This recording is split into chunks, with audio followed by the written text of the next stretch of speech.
Good morning. Mark from Homans Associates. I'm very excited to introduce the latest webcast from Housecall Pro. It's from last night, Thursday, April 30th. Thursday's webcast is about financial planning in the future of the markets. After the Housecall Pro team takes you through the day's headlines, they'll be joined by Kevin Barlow. Kevin is the managing partner at Miracle Mile Advisors, and he's going to share his thoughts on where the financial markets may be headed. As always, you can check out the entire series of Housecall Pro webcasts on our Homans Associates YouTube channel. Just go to YouTube, type Homans Associates into the search bar, and you can subscribe to our channel.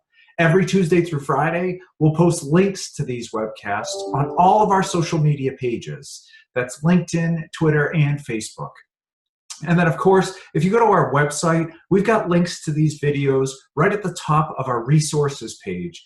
So that's homans.com/resources. You can go there, check out all the webcasts that are on there. Some great information for our contractor customers. Make sure you see what's there. Okay, I hope you have a great weekend. Stay safe, stay healthy, enjoy yourself. If you're up here in the Northeast, the weather's supposed to be beautiful. So get outside and enjoy some time with the family. We'll see you next week. Welcome to tonight's show. My name is Alexa. I'm the head of online community for Housecall Pro. I'm joined by my co-host, Roland, who's co-founder of Housecall Pro, and Mel, who is our senior vice president of people. Each evening at 5 p.m., Monday through Thursday, we share the state of the world according to the home service industry. And then we focus on one main topic or guest. Tonight, we are super excited to welcome managing partner at Miracle Mile Advisors, Kevin Barlow. He'll be back here after Mel does the state of the world.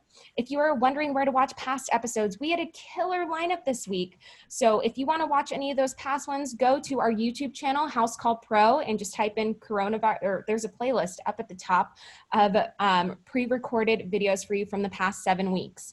And also, if you're not yet in our Facebook group, please get in there. We are over 2,900 members in there, just constantly talking, asking for advice, giving advice during this time as a home service business owner. I'll post both links in the chat. Other than that, over to you, Mel, for our state of the world. I'll be back with Kevin in a few minutes. Great.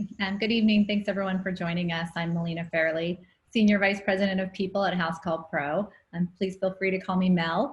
And we do come to you live Monday through Thursday at 5 p.m. Pacific to give you a daily recap on the news out in the world related to coronavirus. And we bring you information and guests, a place to have community, and hopefully get some inspiration and advice. So by way of introduction, if you haven't joined us before, I'm not a reporter or a doctor, infectious disease expert, none of that. I am a human resources professional with over 20 years of experience.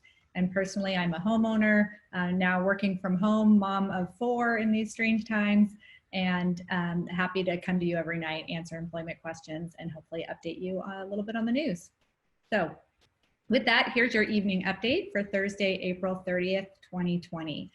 The Johns Hopkins dashboard is reporting globally over 3.2 million cases. There we go. This is this cool updated map. This gets updated throughout the day. So 3.2 million cases, over 233,000 deaths globally, and almost 1 million people recovered.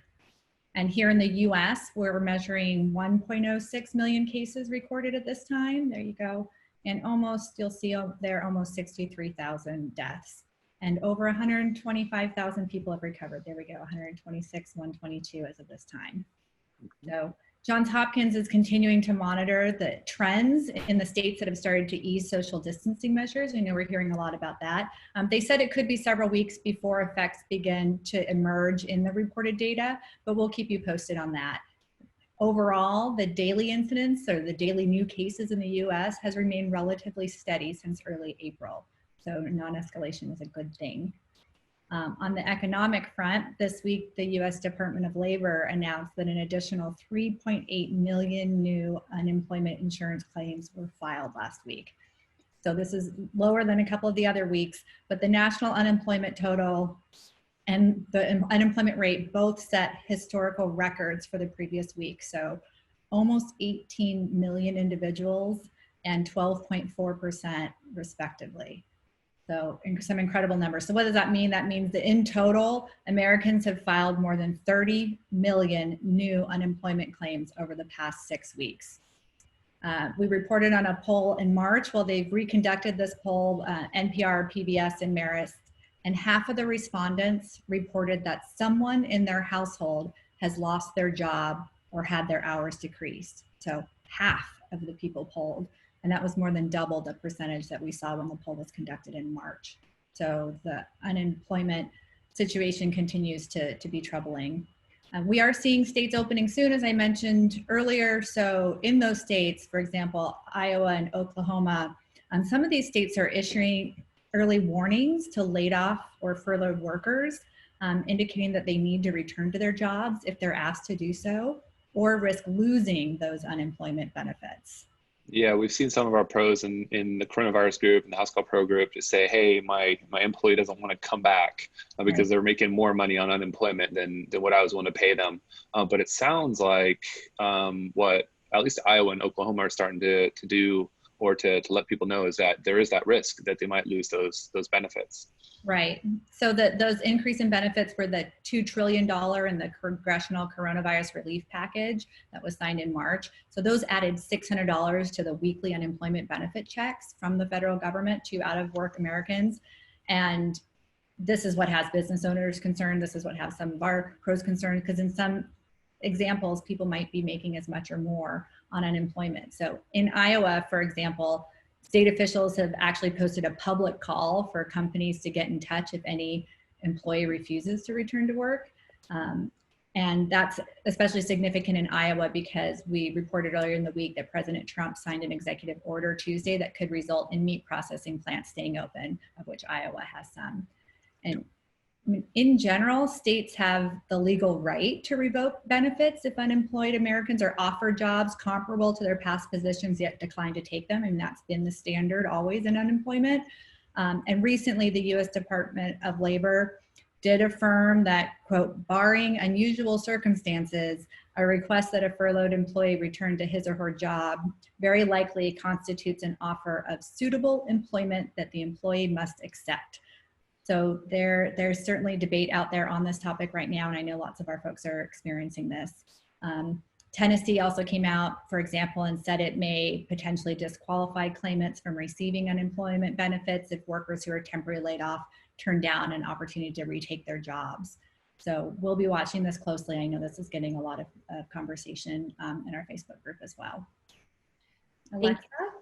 Thank you, Mel, for the state of the world. We will see you back here on Monday. Remember, you guys, we don't do Friday broadcasts anymore. So Mel, thank you as always for reporting. And let's go ahead and bring our guest on, Kevin Barlow. So go ahead and start your video and unmute yourself. Awesome. Hi, Kevin. Welcome. Welcome, Kevin Barlow. He is the managing partner at Miracle Mile Advisors, and he's going to be sharing his strategies for essential financial planning during this time and give his thoughts on where the financial markets may be heading. So any questions that you have for Kevin throughout this time, make sure you're putting it in the Q&A box, and I'll come back at the end and ask Kevin and Roland to go over the top voted ones. So if you see one in there, that's the question you want to ask, upvote it so it does get answered by Kevin. Other than that, I'll be back at the end to ask those questions, and I'm going to pass it off to you, gentlemen. All right. Thanks so much, Alexa. All right, Kevin. So I think we just got to start with first the basics.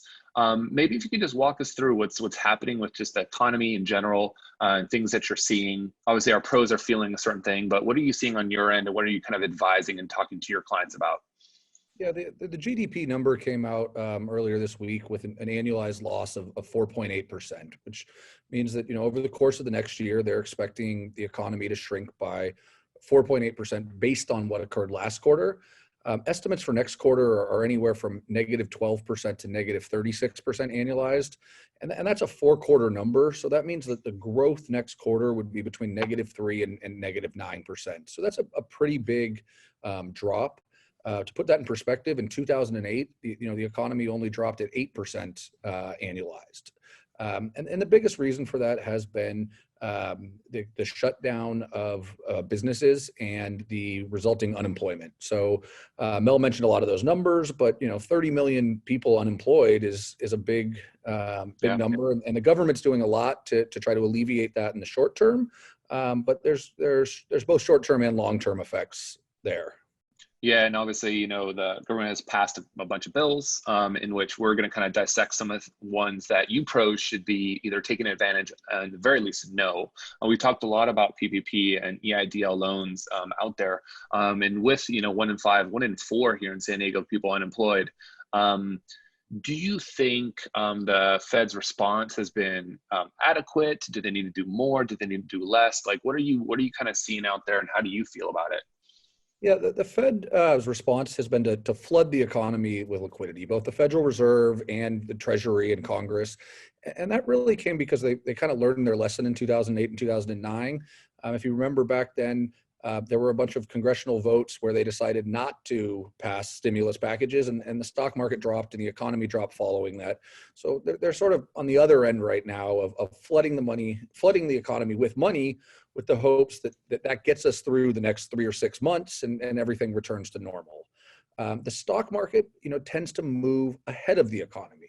So the big drops that we saw at the end of February, at the end of March, were the stock market telling you that the economy is going to be rough over the next 3-6 months. And it started to recover really once the Federal Reserve put all that money into the system, once the Treasury Department started sending out checks and doing a lot of other things that really kind of took some financial pressure off the system.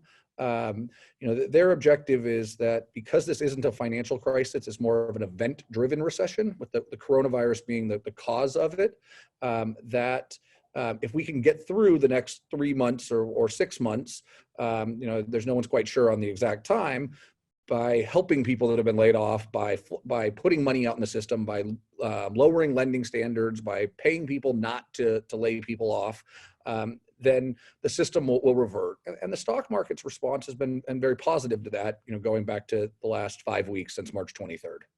Yeah, I feel like what a lot of people, when they see, wow, how is stock, like it's almost back to where it was, almost, some people are seeing 10%, a little bit under, but they think about, wow, how could that be, with a quarter of people not having jobs? But I think you kind of nailed on the head, which is, they're looking a little bit further ahead, and they're looking at things that drive certainty.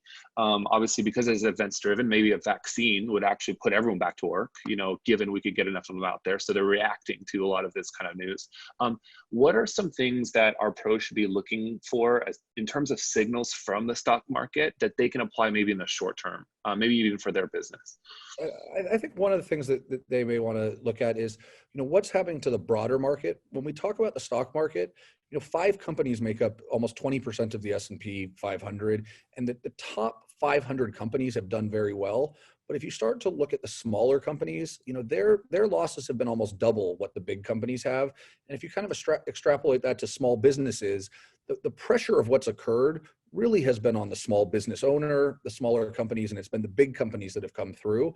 So small businesses are going to fare much more in line with smaller companies than they are with the Facebooks and the Amazons and the Microsofts of the world. So one of the things that I think you'll want to see if the economy is going to improve for your business is how some of the smaller public companies are doing, as opposed to just how the bigger public companies are doing. Yeah, I feel like that's really great advice, because sometimes it's really easy to see these crazy great numbers and you're like, well, what about me?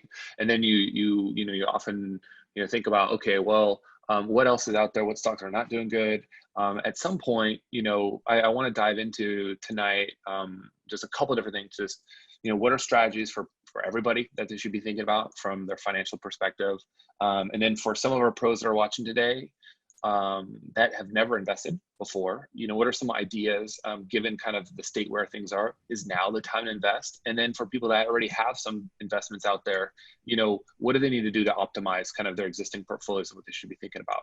So maybe I feel like it would be good to just talk overall. Let's talk about just financial planning for all during these times, and where there are not necessarily loopholes, but extra advantages that they should be looking at, specifically because of the things that have been passed by the government that they could make use of. Sure.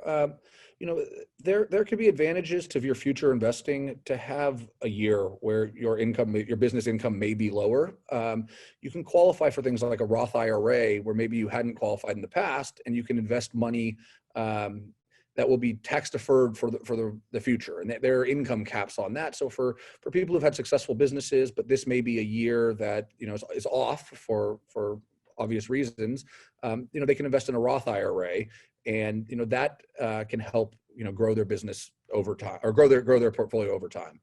The other thing that's occurred in tandem with the stock market is that interest rates are at an all-time low. The U.S. 10-year government bond is at 0.6% or 0.7% right now. And that's tied to a lot of other things, a lot of business loans, a lot of mortgages, a lot of pretty much everything but credit cards are tied to 10-year interest rates. So this really does provide an opportunity to speak to your lenders, to speak to your, whether they be a business lender or mortgage lender, to see if it makes sense to refinance a loan. Most of these lenders would much rather keep that loan on the books by giving you better terms than have you default on that. So whether it's a mortgage, whether it's a business loan, the economic weakness and the Federal Reserve lowering rates have provided some opportunities on that side. They really do want to stimulate the economy with lower rates, and for companies that have strong balance sheets right now and their businesses, continuing to do well. Those low rates can allow you to borrow. Perhaps with unemployment high, you can pick up some employees at a lower cost than you would have. So Yep. The ability to borrow right now especially from small and mid-sized banks at low rates is very good for companies who still have strong balance sheets. To be successful in a time that others are hurting, usually can be pretty good for your business. Yeah, I feel like now is definitely an opportune time, and really, there's the businesses that even survived us through this time.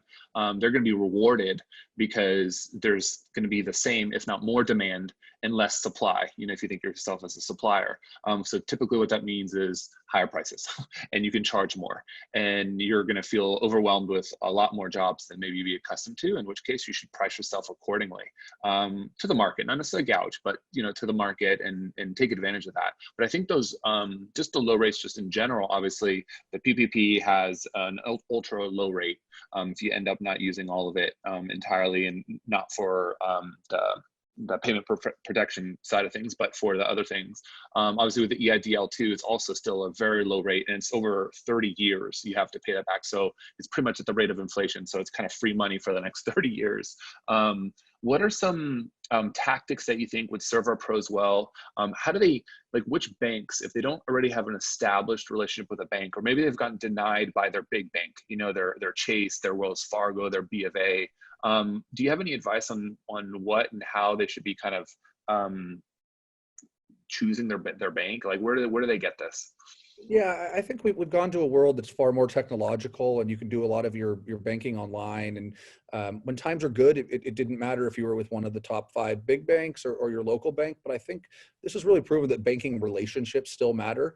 And the mid-sized banks, the regional banks, the local banks, they're the ones who had people working all night to help small businesses, while the big Wall Street banks, they get paid a percentage of the fee on the loan. So if you can only process a certain amount, they're going to go with the big loans. They're not going to go with the small businesses.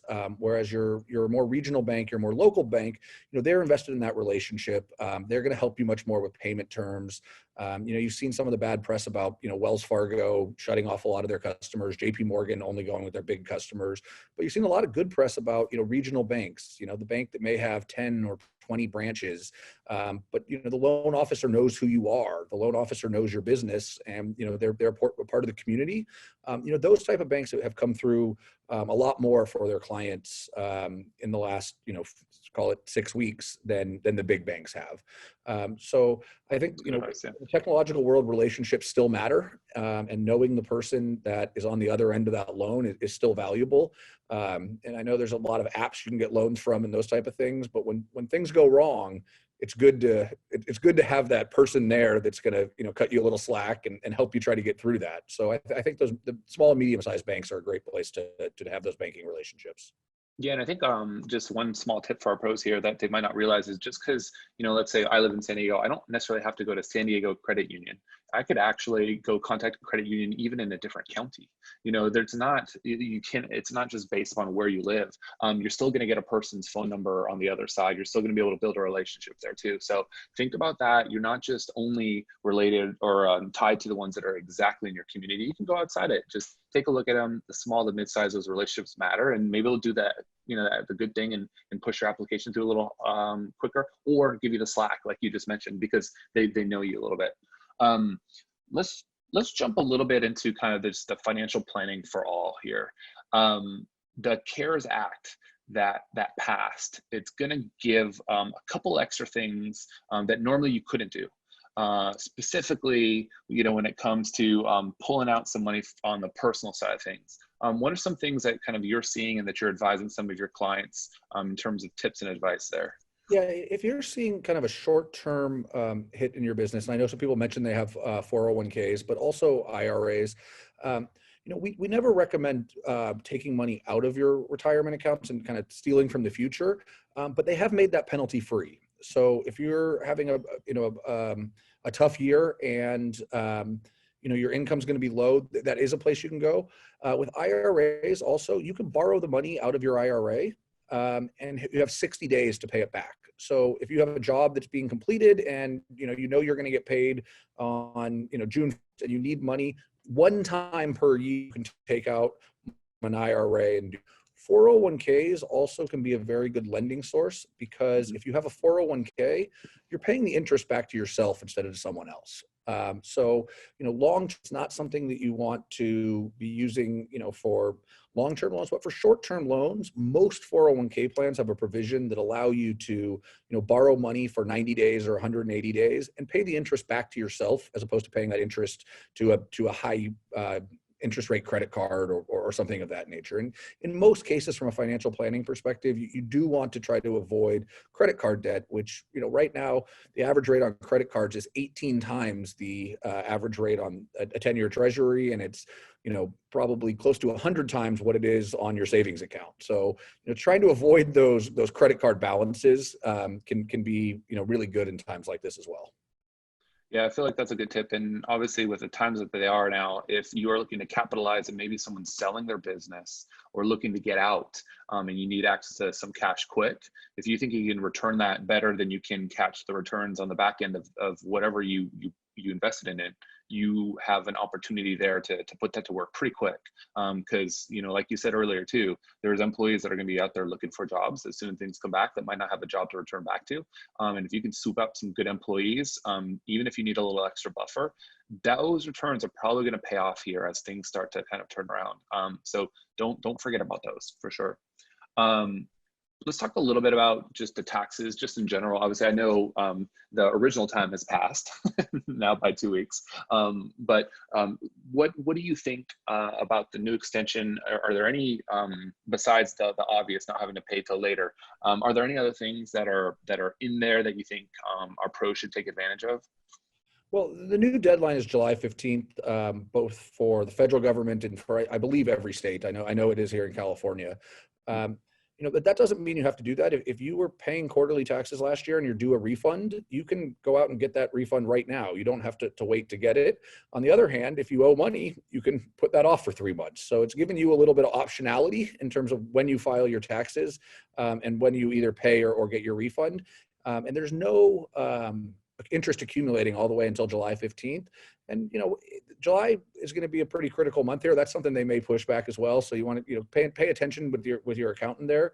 There's also some changes in the law that allow you to recoup some past business losses that were above caps and those type of things. So it's worth an email to your accountant to say, is there anything in this CARES Act that changes that? We have an email we sent around here, and there's probably 25 different provisions in there, and there's a good chance that 1 or 2 of those might apply to your business. So you pay your accountant for taxes, but there's a good chance that revising last year's taxes may actually save you some money, and it can actually all go back to all the way to 2018 for a handful of the different provisions. Yeah, so if you've got that CPA, that tax accountant that's helping you, have them review that, because there's probably some extra things there that normally you wouldn't get in some year, right? Because we're in some extenuating circumstances here, and the government's allowed for some extra help for you guys there. So let's talk a little bit about people that are looking to invest. I hear a lot of pros are like, oh, do you buy the dip? Roland, what are your stock picks? How are you thinking about it? What types of advice are you giving first-time clients that are kind of coming to you with the same thing that I just asked you? Yeah, I think for a first-time investor, it can be counterintuitive, but a stock market drop is actually a good time to get in. That people like to say that stocks are the one thing that nobody wants to buy when they're on sale. Stocks are priced relative to their future earnings, and we're expecting 2020 to be much lower earnings. But assuming that we come through this at some point, 2021, 2022, you're going to have a good price relative to the future valuation. This is a good time if you have excess cash to get invested in the market. I keep going back to interest rates. The dividend yield on the S&P 500 is 3 times what you can get from a 10-year bond right now. So even if you wait 10 years and let the prices bounce around for the next 10 years, you're being paid 3 times as much to own a stock as you are to own a bond.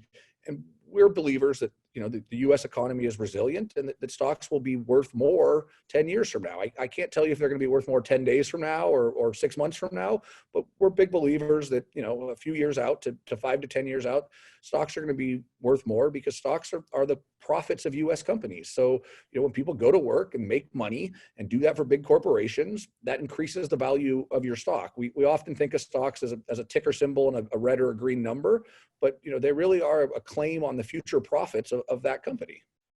Yeah, I feel like one thing we talked about earlier when we chatted is just a little bit about diversification.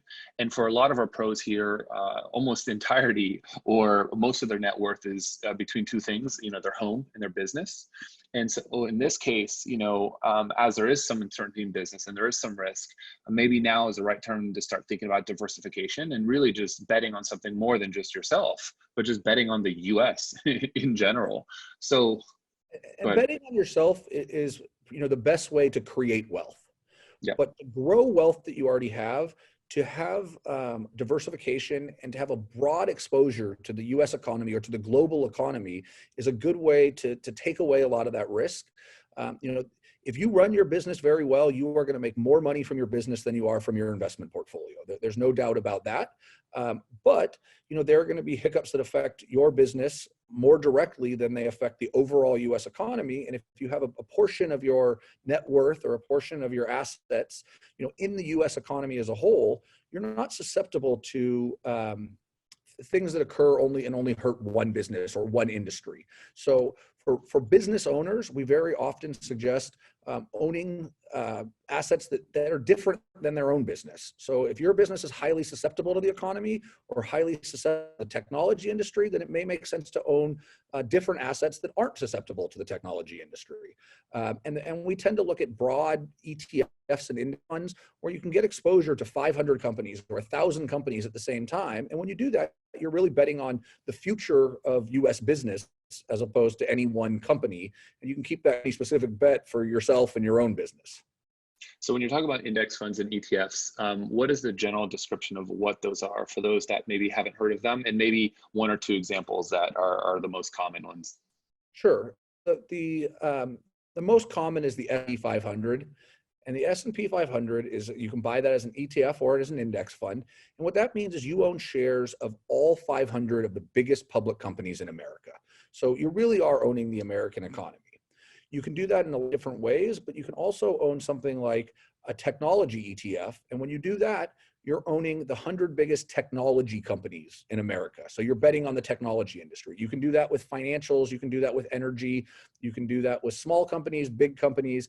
But instead of buying one company, you're buying a bucket of companies. And that takes away the risk of any one company having a really bad year or going out of business or those type of things. Yeah, that makes a lot of sense.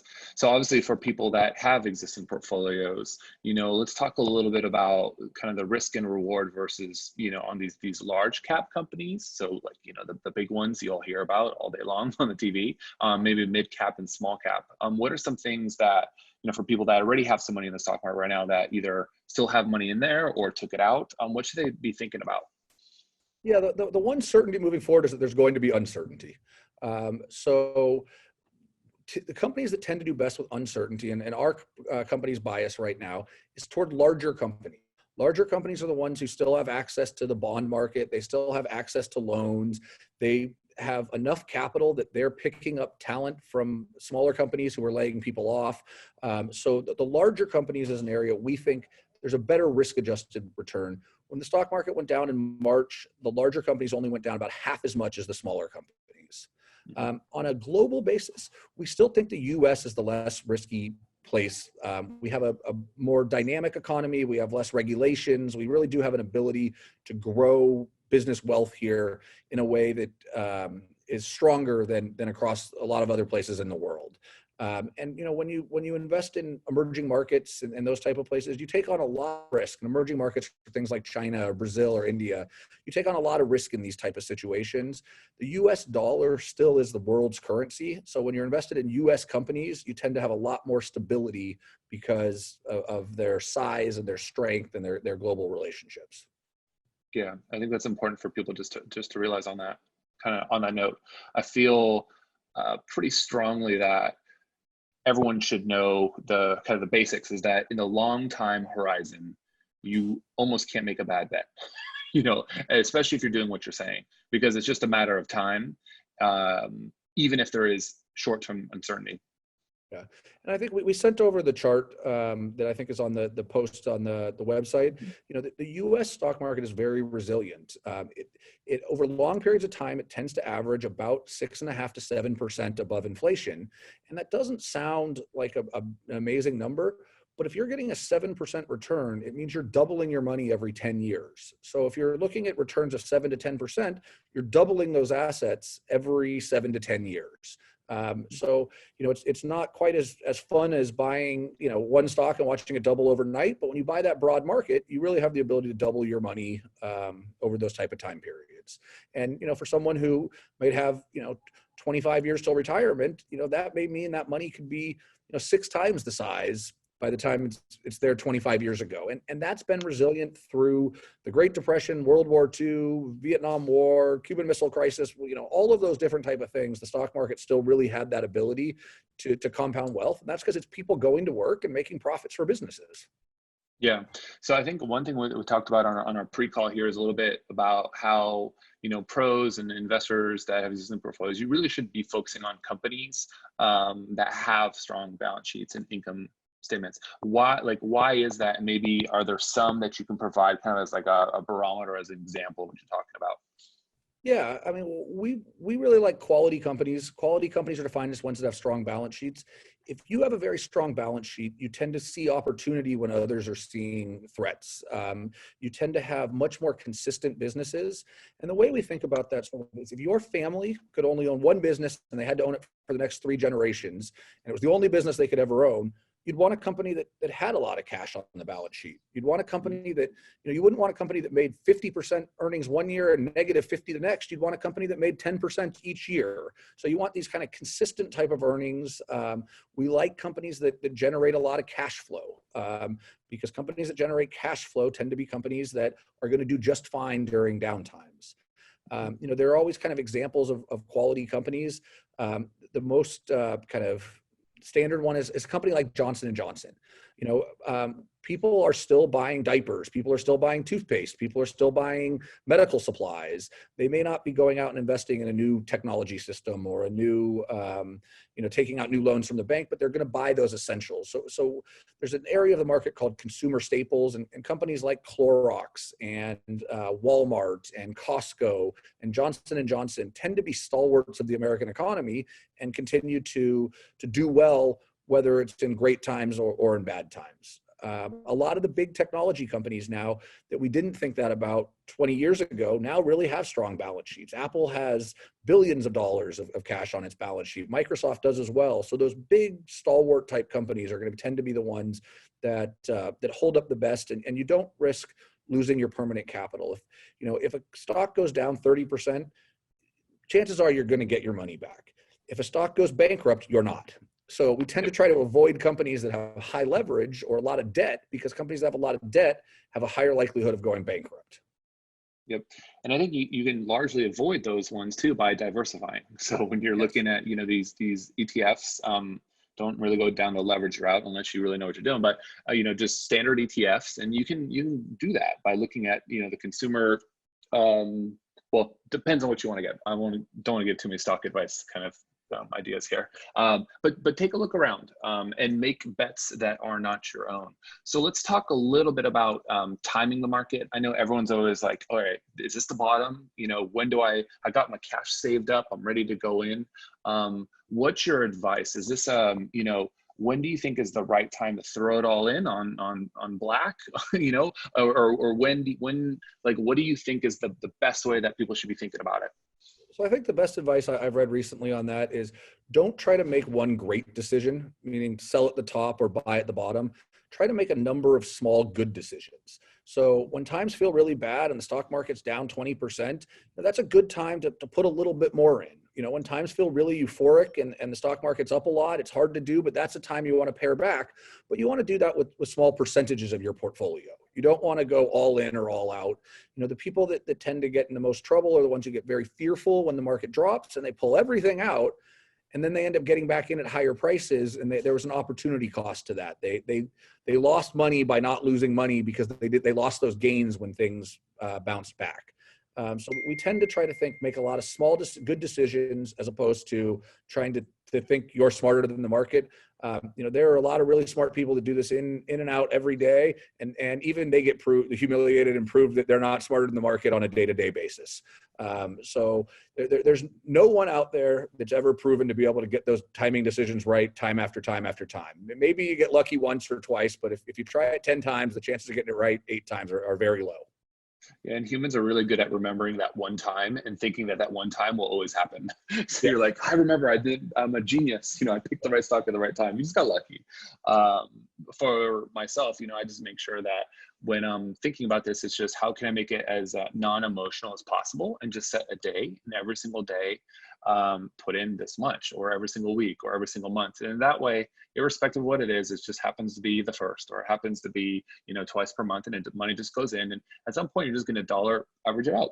And you're going to win over time. And the people that are, they think they're going to, right before the earnings call, they buy, and then all of a sudden Amazon, like today, boom, not so good.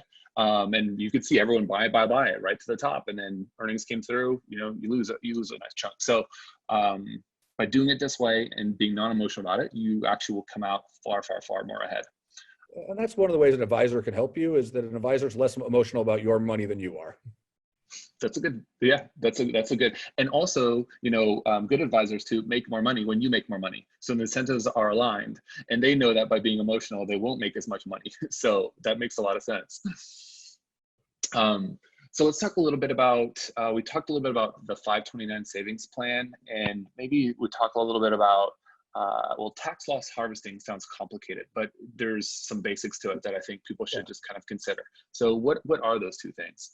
So when you have a stock or an ETF or any investment that's down in your portfolio and it has a loss, you can sell that stock, take the loss, buy something similar, or wait 30 days and reinvest, and you get to use that loss on your tax return.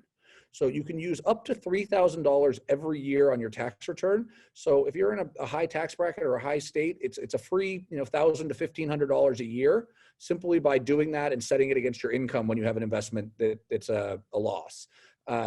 You can sell it now and use it for multiple years as long as you keep track. And then the other thing is you can use it against capital gains. So if you sell stocks and keep a loss and only keep the gains but sell the losses, and you sell your business down the road, you can use those losses to offset some of the taxes from selling your business. Or if you sell a real estate property, that's an active real estate property, you can do that. Or if you sell a stock down the road that has a gain, you can do that. So sometimes, that tax loss actually becomes an asset to you because you can use it against future gains. And that's something that makes sense. The $3,000 a year, if you have losses, is automatic right off of your income. So that's something you want to look for. And then you can use the others against gains and other investments. Yeah, that one's a really simple one that I feel like not enough people do. It's almost like a gimme if you're doing any kind of investing, because if you're doing something, you're probably gonna have some losses somewhere. You might as well capitalize on it. Yeah, the government gives you the ability to time when you take that loss or that gain. So one other, on the opposite side of that, if you know that this year is going to be a really bad income year, it might be a good year to take a gain in your portfolio because you're in a lower tax bracket than you'll be in next year. So you can time when you take those losses and gains based on what your income is. Yep. Yeah, I like that advice too, because it's on the reverse side. And I think a lot of people this year will be in a different position than they were last year in the upcoming year that's coming there. So on the 529, for those pros that are out there that have kids or even don't have kids yet, what is that? I've seen that tossed around. What's that to the audience here? Well, a 529 plan is an educational savings account, and it allows you to save money, and the money grows tax-free. It depends on what state you live in, but residents of certain states also get a tax deduction for putting money into the account. So there's a website called savingforcollege.org, I think, that you can go to and see what the best way to do it in your state is. That you can, in California, unfortunately, we don't get a deduction for doing that. But when the assets grow, as long as they're used for education, you don't owe any tax on the growth. So one of the reasons that's relevant right now is that if you're putting money into your kid's account over time and the values are down right now may be a good time to put it in, because when they bounce back up, all of that will be tax deferred growth for your kids. The downside of it is it can only be used for education. So when you put it in, you're getting the return of the tax break for saying you're using it for education, but you can use it for any of your children, any of your grandchildren, nieces, nephews, anything of that nature. And if you don't use it, you just have to pay the taxes when you take it out. Yeah. So this is probably one of my favorite questions here. If you had $10,000 right now, what would you do with it? I think I would invest that in the U.S. economy. So something like the S&P 500, which is the 500 biggest companies here in America. I think that I can't tell you, I don't think anyone can tell you right now what the economy is going to look like over the course of the next 6 months or 12 months. But I can tell you, if you do that and you look back 5 or 10 years, you're going to be very happy with that decision. So that's where I think we would look at. I hesitate to ever give individual stocks or individual ETFs, but buying the U.S. economy right now when things are depleted is a good thing. Had you done that when the things were at their absolute bottom in March, you'd have almost a 30% gain right now, because when times look bad, that's actually the time that you want to be investing. Yep. That makes a lot of sense. So for all you pros out there, that one's really easy to do. There's a lot of ways to do that. You don't actually need an advisor for that. Not yet, not on your first 10,000, but maybe when you work your way up there, you'll want some help. And the brokerage houses like Charles Schwab and TD Ameritrade and Vanguard allow you to set up an account for free, and they allow you to trade for free now. So something that would have cost you, $25 to buy 5 years ago is now free. Yep. And there's, I like to use Robinhood, but not for all my money. So there's some online ones that give you a little more flexibility and maybe too much power for the novice traders. But there's some easy stuff out there. There's no reason you shouldn't do it. It takes all of like minutes to set up. So there's no difficulty on or off either way. So I feel like we've got a lot of kind of questions here. I'd like to take the time to get through them, because these might be a little meaty here. Alexa, go ahead. You've been looking at these and on Facebook too. Yes, and I have the ones from Facebook as well. So our first one is from Jacqueline Goodrich. Are lenders getting into a more nervous state when we should be concerned as small Are lenders getting into a more nervous state where we should be concerned as small businesses with their financing options for customers, or do you see things staying the same? I think it depends on the tone and if it's government guarantees now. So the government is pushing the banks to lend, and the banks love to do those loans, because as long as they follow the certain criteria, the government will back your loan. But I do think that lending standards are going to tighten up for standard business loans. So that's again why you want to have a relationship with a local bank. The other thing is, right now interest rates are low, but that's not going to last forever. The Federal Reserve has put $9 trillion on their balance sheet. And at some point, we're going to have, interest rates go up and inflation happen. We don't expect that to happen for 18 months to 2 years. But, now is a good time to ensure that your credit lines are locked in, and that you have revolving credit lines and all of those type of things. The banks technically usually have a right to shut those down, but they're pretty hesitant to do so because they know that can ruin the relationship. So they're not trying to publicity, yeah, those loans yet. Mm-hmm. Especially not in these times. They would get railed. It's not in their interest. Yeah. There definitely is an environment right now where the big banks are getting a lot of government help. They don't want to be seen as not helping the small business owner. Mm-hmm. This is a question from Alice West. Would you recommend immediately paying off any extra funds from the PPP, or since the interest rate is so low, keep it and invest it in something? I think if you can use it to invest in your business, the rates are so low that as long as you're not taking on too much risk by doing it, the hurdle rate of having a 2% profit on reinvesting that money by hiring people or equipment is very low. And it's going to last a while. I believe it's 5 years you have to pay it back, and maybe longer. They've changed the rules a couple times. But we think interest rates are going higher. So I think that if you can hold on to cash that's at a very low 1% to 2% rate, as long as you are getting a return on that money, it probably makes sense to pay that off very slowly, as opposed to return all that cash. Because if there's another leg down to this and, the virus comes back next flu season, all of the same options may not be there. So when times are tight, having extra cash on your balance sheet can be very valuable. Yeah, especially if it's as very cheap low as it opportunity. is. Yeah, with it being so cheap, it's almost impossible not to beat somewhere, even if you just throw an S&P 500 if you really want to. Yeah. You're probably going to win. I think the rates are between 1% and 2%, and you can, put the money in a money market fund at close to 1% or a CD at close to 1%. So, the opportunity cost of less than 1% to hold on to that money is very low in terms of just having that flexibility. Businesses don't usually go out of business because they're a bad business. They usually go out of business because they run out of cash. So having extra cash is helpful there, because very often if that business had been able to get through a very short period of time, they would have been fine on the other side. Amazon's a famous example. Amazon took, I think it was $400 million loan from JP Morgan. I think it was about 10 days before the tech crash happened and the stock market crashed in 2000. And Amazon would not exist for a company if they'd taken that loan more than 10 days later. So they had cash and they were able to make it through that whole 2000 to 2002 time period because they had that line of credit and because they had that cash on their balance sheet. Otherwise, that company would have gone bankrupt with Pets.com and all of those other type of companies back in 2000. Mm-hmm. I didn't know that. That's a cool fact. I think by literally 10 days. Yeah. Timing is everything. So let's see. We have two good questions from Facebook. The first one is from Wallace Thomas. What's the best way to allocate funds in a rollover IRA right now? Well, I hesitate to answer because it depends on what your objectives are. But in general, a rollover IRA tends to be a good place for growth, because depending on your age, you can't touch that money without a penalty until you're 59 and a half, and you don't have to touch it until you're 72 now.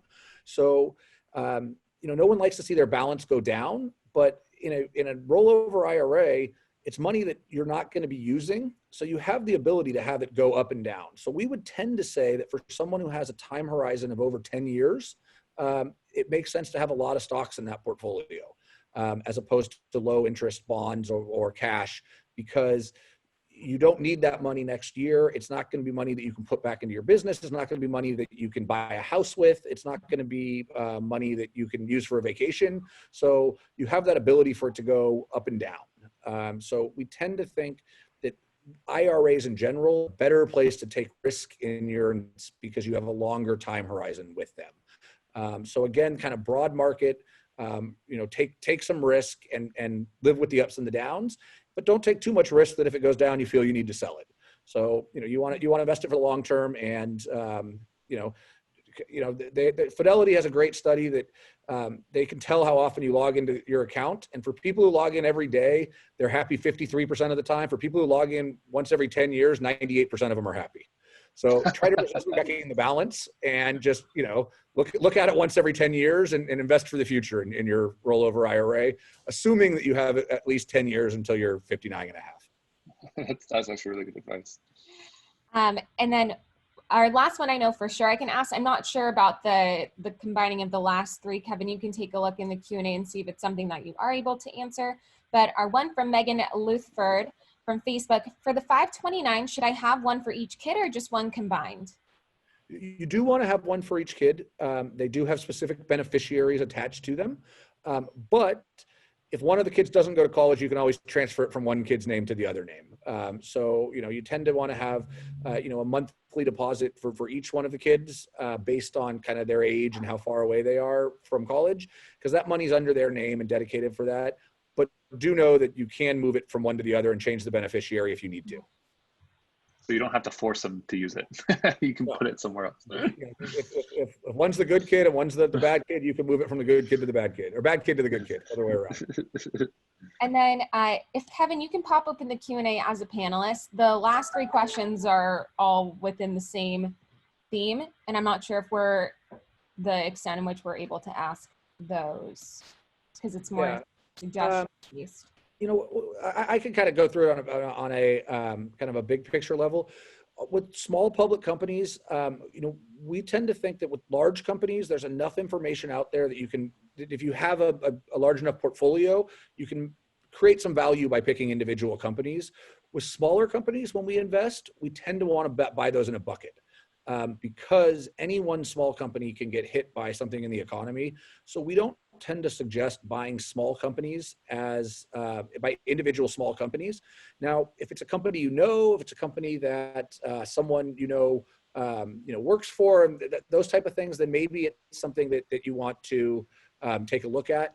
With the large companies, we are a little bit more individual specific.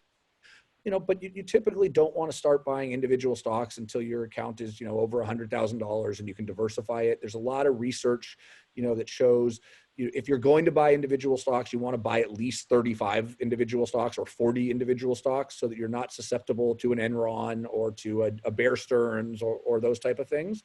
For larger clients who want to be able to pick very specific things, individual stocks can be an example. If you're just getting started, you don't want all your money to be on one company. Any one company out there can go down 50%. Amazon as a company has gone down 40% 8 times. So it's done great overall, but Amazon went down 95% 1 year. So you got to have a lot of mental fortitude to hire that, and they showed those charts that said, here's what would have happened if you bought Amazon in 1995 or 1994. It forgets to say that you probably would have sold it when it was down. You wouldn't have gotten that whole return. Yeah. So one question that I would love to ask here is, Kevin, you shared a bunch of just super helpful advice for the pros. We answered a lot of questions here. Who is a guest, somebody that that you think would be really valuable for our audience here? So anyone in the home services trade, kind of construction, SMB space, who's someone that we should bring on here and interview and kind of give the same types, not the same type of advice, but the same caliber of advice that you've kind of given our pros? On the financial side or? On any side. It could be someone super interesting that it could be anything. And you have to be willing to introduce us to them so we can actually bring them on. Oh, that's a tough question. That's I guess the first one that stumped me. I got to think. I might have to get back to you on that one. All right. And then our last question for you, Kevin, is when we ask all of our guests.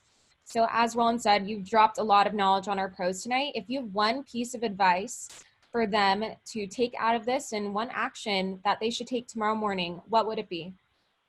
I think the biggest piece of advice, and people always ask us, who are your happiest clients?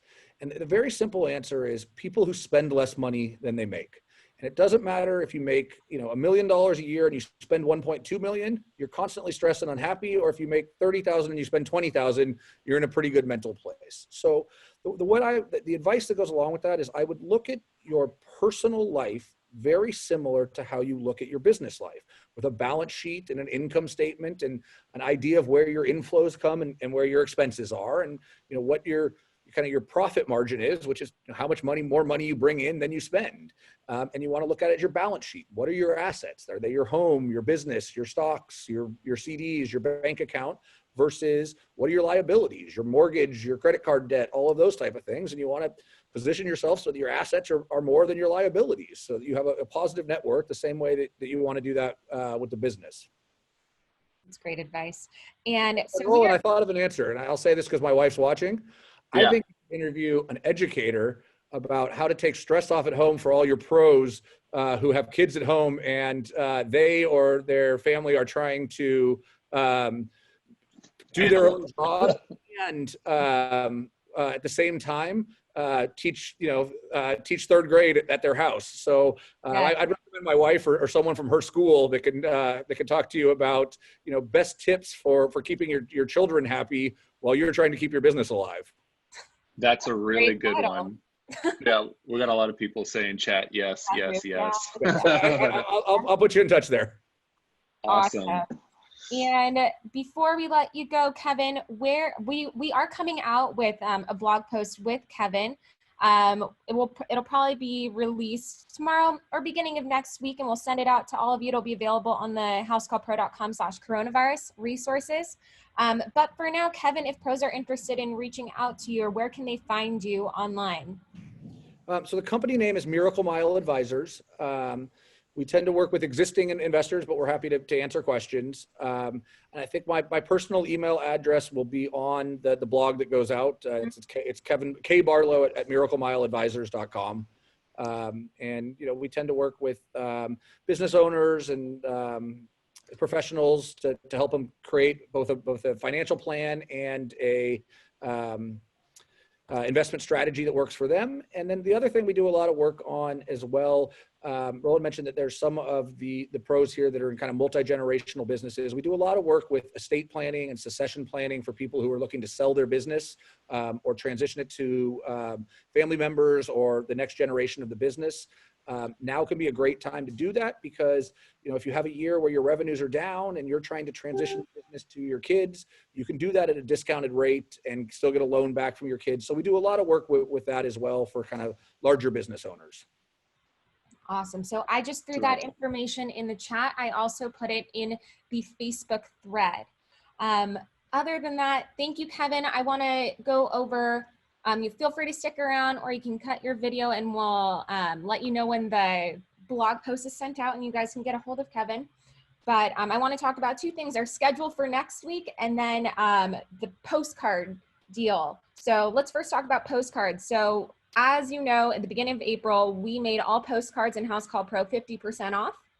And if you didn't have it on your account, then we made it available on your account. So if you're on like the Start or Simple plan.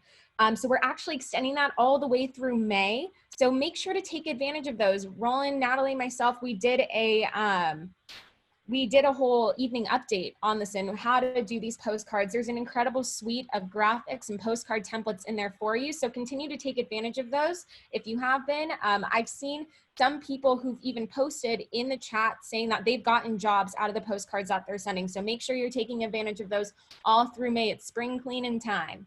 And next, we want to talk about our schedule for next week. So on Monday, we have Brandon Vaughn, crowd favorite, coming back on with us on Monday. And we're talking about hiring landmines to watch out for in a recession economy. And then we are actually talking with Gary Ridge. He's the CEO of WD-40. That's going to be an incredible one on his pillars of leadership that he uses in his company. On Wednesday, we have Gusto, Will Lopez with Gusto meeting with us. And then our special guest is Barbara Cochran for Thursday. So any questions that you have and you want to ask Barbara, please make sure to submit them to us. We'll post something in the Facebook group, but we want to make sure that we get your questions answered by her in our program outline. Roland, do you have anything else? That's it. We want to thank Kevin again for coming on. He, Yes, he jumped off here, but thanks again, Kevin. We're going to be posting his blog. That way you guys can get access to some of the things that we covered, as well as his information. And we're super excited for next week. Obviously, Mark Cuban came through and gave us the Barbara Cochran introduction. So she'll be on Thursday. It's going to be super awesome. And then other than that, have a great weekend, pros, and we'll see you soon. We'll see you soon. We'll see you in the coronavirus Facebook group. Talk to you Monday. Bye.